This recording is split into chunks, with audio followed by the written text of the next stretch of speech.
জুলাইয়ের যত যোদ্ধা আছেন আমাদের যত স্টেক হোল্ডার আছেন সবাইকে নিয়ে আমরা একটা ভোজের আয়োজন করি, প্রীতি ভোজ প্লাস। জুলাই নিয়ে আমাদের কোনো কালচারাল কাজ হয়নি, তো আমাদের এখানে লাবিব মোহাম্মদ আছেন, উনি আসলে জুলাই নিয়ে কিছু শর্ট ফিল্ম ডকুমেন্টারি বানানোর চেষ্টা করছেন।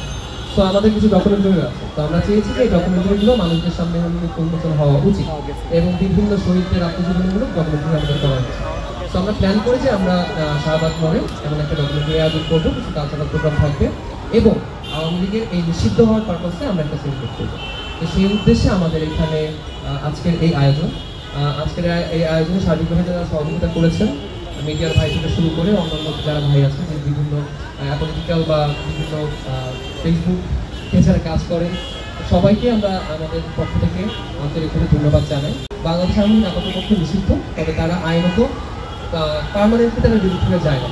তো পার্মানেন্টলি যদি তাদেরকে মুছে ফেলতে হয়, সেক্ষেত্রে আমাদেরকে এই জুলাইটাকে জারি রাখতে হবে এবং এই জুলাইটাকে যদি যাতে জারি রাখতে পারি, সেজন্য আমাদের জুলাই মঞ্চের যে সমস্ত সামাজিক সংগঠন দ্বারা বিভিন্ন সংগঠন আছে, সবাইকে নিয়ে যাতে আমরা আমাদের মধ্যে একটা কোঅপারেশন যাতে হয় এবং আমাদের মধ্যে একটা দেখা সাক্ষাৎ সবকিছু নিয়ে, এটার জন্য আমাদের আয়োজন। গুরু এখানে সকালে এসেছে প্রায় 11টার দিকে। 11টার পর এসে দেখে এখানে অনেক মানুষ, অনেক জনতা তারা এখানে এসে ভিড় করেছে। ভিড় করার পর তারা এসে এখানে একটা শেখ হাসিনা, একটা শেখ মুজিব নামকরণ করেছে। এই নামকরণের পিছনে আসলে আমরা যে আয়োজকরা কোনো নামকরণ করা হয়নি আয়োজকদের পক্ষ থেকে। আমরা সকল রাজনৈতিক দলকে দাওয়াত দিয়েছি এখানে। প্রত্যেকটি রাজনৈতিক দল জুলাই ঐক্য থেকে শুরু করে জুলাই যতগুলো প্রতিষ্ঠান আছে আমরা সবাইকে বলেছি, সবাইকে আমরা আমাদের দাওয়াত কার্ড পৌঁছে দিয়েছি।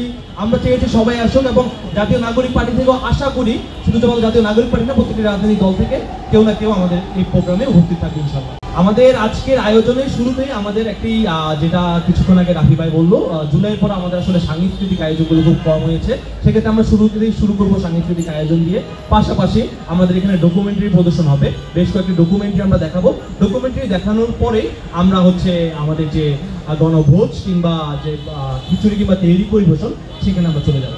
আওয়ামী লীগ ফিরে আসবে কিনা, আপনি বলেছেন যে আওয়ামী লীগ রাজনীতিতে ফিরে আসবে কিনা নিষিদ্ধ হওয়ার পরে, এটা আসলে আওয়ামী লীগ যা করেছে আমাদের সাথে বিগত 16 বছর এবং যা গণহত্যা চালিয়েছে, ইনশাআল্লাহ বাংলাদেশের মানুষ কখনো আওয়ামী লীগকে এই দেশে ফিরে আসতে দিবে না।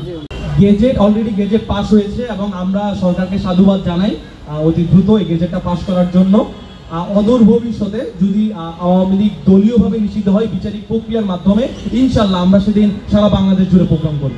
আজকের কর্মসূচি দ্বারা আমরা বার্তা দিতে চাই এটাই যে 5 আগস্ট আওয়ামী লীগের মৃত্যুবরণ করেছে, পরশুদিন আওয়ামী লীগের কবর হয়েছে, দাফন হয়েছে, আজকে আওয়ামী লীগের দাফন উপলক্ষে কুলখানি হচ্ছে, 40 হচ্ছে।